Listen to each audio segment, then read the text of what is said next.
Yo les postos, bienvenue dans cette nouvelle vidéo. On va rentrer directement dans le vif du sujet. Enfin le grand changement au Paris Saint-Germain. Enfin le grand changement qu'on attend tous. En tout cas, c'est ce qu'on espère les postos parce qu'en ce moment, on est très malheureux. On sait que pour les 2 derniers mois de compétition, que ce soit en Ligue des Champions ou dans les autres compétitions, Paris n'est plus là, à part dans le championnat. Le seul match qu'on attend réellement maintenant, c'est celui contre l'Olympique de Marseille, qu'il ne faudra pas perdre. Mais voilà, pas de quart de finale de Ligue des Champions pour le Paris Saint-Germain, alors que vraiment, on espérait, mais on a été déçus. On a été déçus par certains joueurs, par certains dirigeants, par le coach, par beaucoup de monde. Bon, en ce qui concerne maintenant, lors du prochain mercato, Paris va devoir se reconstruire, que ce soit au milieu de terrain, que ce soit en attaque. En ce qui concerne Julian Draxler, qui a évoqué une possibilité de départ cet été, ce qui ferait du bien au Paris Saint-Germain, malgré que c'était un joueur, quand il est arrivé en 2017, qui avait certaines qualités. Malheureusement, les dirigeants l'ont tué quand ils ont fait venir Neymar et Mbappé 6 mois après. Alors, en ce qui concerne Julian Draxler, le FC Séville est très intéressé par Julian Draxler. Le joueur du PSG est très apprécié par le directeur sportif Monchi et il est apprécié de longue date. Donc possibilité de voir Draxler partir en Espagne.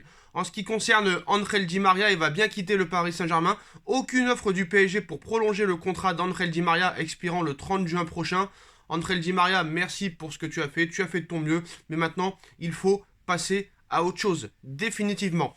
Paris va devoir aussi essayer de faire partir les indésirables. Et ça va être le plus compliqué. Donc possibilité pour Julian Draxler.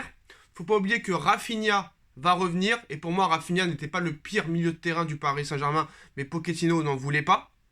Il va falloir se débarrasser de Ander Herrera. Pourquoi pas vendre des joueurs comme Danilo Pereira ou Idrissa Gueye. Faut pas oublier que Aurélien Tchouaméni, Paris est très intéressé et a accéléré ces derniers jours, on va y revenir. Mais dans une interview, Aurélien Tchouaméni a dit que le joueur qui l'a plus impressionné, c'est Leandro Paredes. Et oui, même les commentateurs de l'émission lui ont demandé si c'était pas une blague, mais le joueur dont Tchouaméni a été le plus impressionné, c'est Leandro Paredes, qui n'est pas le même joueur avec l'Argentine et avec le Paris Saint-Germain, comme beaucoup de joueurs. Alors, beaucoup de très grosses informations les postos dans cette vidéo, restez accrochés. En ce qui concerne Thilo Kehrer, il n'envisage pas de prolonger son contrat au Paris Saint-Germain expirant le 30 juin 2023, mais il veut partir librement à cette date, chose que le club ne veut évidemment pas.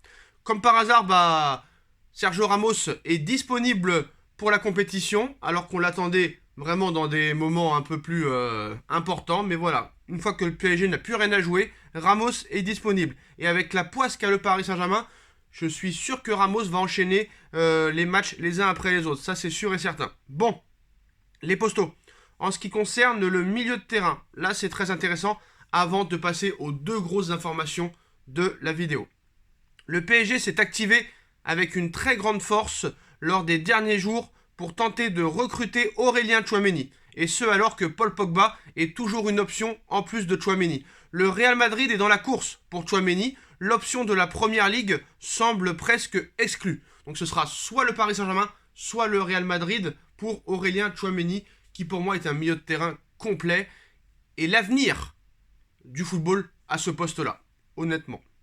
Bon, en ce qui concerne maintenant le dossier du coach, on le sait tous, Zinedine Zidane est la priorité du Paris Saint-Germain, si ce n'est une obsession aux yeux des Qataris, qui vont tout faire pour attirer Zinedine Zidane en tant que coach.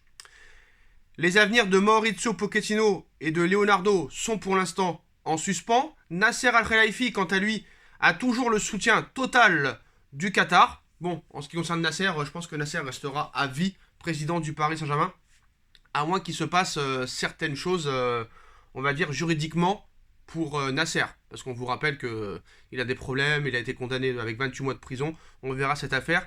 Il ne faut pas oublier qu'avec la nouvelle règle du fair play financier qui va entrer en vigueur seulement en 2025, le Paris Saint-Germain va pouvoir presque tout faire lors du prochain mercato d'été. Il ne faut pas oublier que Nasser Al-Khelaifi fait partie de l'ECA. Il a défendu bec et ongle l'UEFA quand la Super League venait faire surface. Donc c'est quand même un bon point pour le Paris Saint-Germain, même si je pense que acheter des stars n'est pas la meilleure option et la meilleure stratégie, et on espère qu'un jour ils vont s'en rendre compte.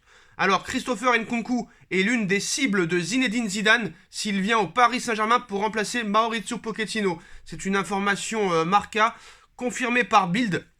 Les postos, donc là, ça commence à devenir vraiment très intéressant. Les postos, Christopher Nkunku, ancien joueur du Paris Saint-Germain, formé au Paris Saint-Germain, qui a joué quelques temps avec Thomas Tuchel. Malheureusement, il n'a pas pu continuer sur sa progression.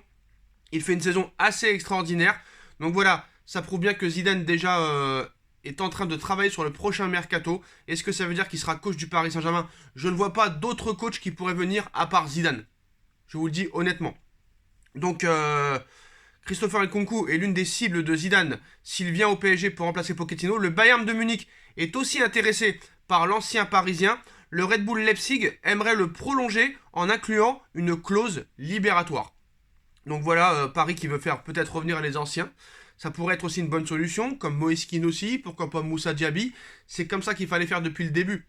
Quand tu vois qu'il y a 10 anciens parisiens qui sont sélectionnés en équipe de France, ce n'est quand même pas pour rien. En ce qui concerne le dossier Kylian Mbappé, maintenant les postos, c'est très intéressant. Et surtout, une bombe. Lionel Messi et Neymar Junior ne seront pas retenus. C'est quand même assez incroyable. J'ai l'impression que maintenant, Paris, au niveau des dirigeants, même si c'est la Coupe du Monde dans quelques mois, ils en ont marre. À moins qu'ils peuvent les remplacer par 2 autres stars. Là, franchement, c'est incroyable quand même. Même si c'est difficilement réalisable, Neymar Junior et Lionel Messi ne seront pas retenus en cas d'offre satisfaisante. Leurs cas ont été discutés récemment. Selon les dirigeants parisiens, ces départs pourraient faciliter la prolongation de Kylian Mbappé. Information RMC Sport, Abdelaboulma. D'ailleurs, Johan Laporta a réagi à un retour de Lionel Messi au FC Barcelone. Il n'y a pas de discussion avec Léo Messi sur un retour potentiel au Barça. La réalité est que nous envisageons pas du tout cette possibilité. Je n'ai reçu aucun message de Messi ou de son entourage sur la possibilité d'un retour au FC Barcelone. La vérité du mois de mars n'est peut-être pas celle du mois d'août. Bon, Messi, pourquoi pas y donner une deuxième chance et encore. Je suis pas sûr qu'il soit impliqué à 100% vu qu'il y a la Coupe du Monde qui arrive bientôt. Mais Neymar, voilà, j'en veux plus. Voilà, honnêtement, j'en veux plus. Et s'il veut partir, qu'il parte. En ce qui concerne Kylian Mbappé, il reste encore un certain nombre de questions à résoudre entre Kylian Mbappé et le Real Madrid, comme le sujet des droits à l'image. Le Real Madrid n'est pas prêt à lui donner toute limite sur ses droits à l'image, contrairement au Paris Saint-Germain, qui pourrait finalement le prolonger. Parce que moi, j'ai une question que je me pose, honnêtement. Depuis cette élimination il y a 3 semaines contre le Real, pourquoi Mbappé n'a pas encore signé au Real vu que le PSG n'a plus rien à jouer? Est-ce qu'une prolongation au PSG est-elle possible? On a vu qu'un journaliste hier espagnol a précisé que Paris essayait d'avoir une clause dans le contrat d'Mbappé qui lui permettrait de partir quand il veut, à n'importe quel mercato d'été, c'est-à-dire 2023, 2024, 2025. On parle d'un contrat de 2 ans avec une en option, ce qui pourrait intéresser Kylian Mbappé. Mbappé veut aussi avoir la preuve que Paris veut enfin changer, que ce soit sportivement, politiquement, et voilà, il faut des preuves. Donc maintenant, on verra ce qui se passera, mais en tout cas, les postos, voilà toutes les informations. Aurélien Tchouaméni, Pogba, ça accélère. Zidane qui travaille déjà sur le prochain mercato et qui voudrait faire venir Christopher Nkunku. Mbappé qui discute des droits d'image. Se débarrasser de Messi et de Neymar pour faciliter la prolongation de Mbappé. Est-ce une bonne solution ou faudra-t-il quand même les remplacer? Quoi qu'il en soit, il faudra les remplacer. Et voilà les postos, hein, vous avez toutes les informations au complet. Dites-moi en commentaire ce que vous en pensez. On like, on partage, on commente, on s'abonne. Et on se retrouve très vite pour une nouvelle vidéo les postos. Tchuss.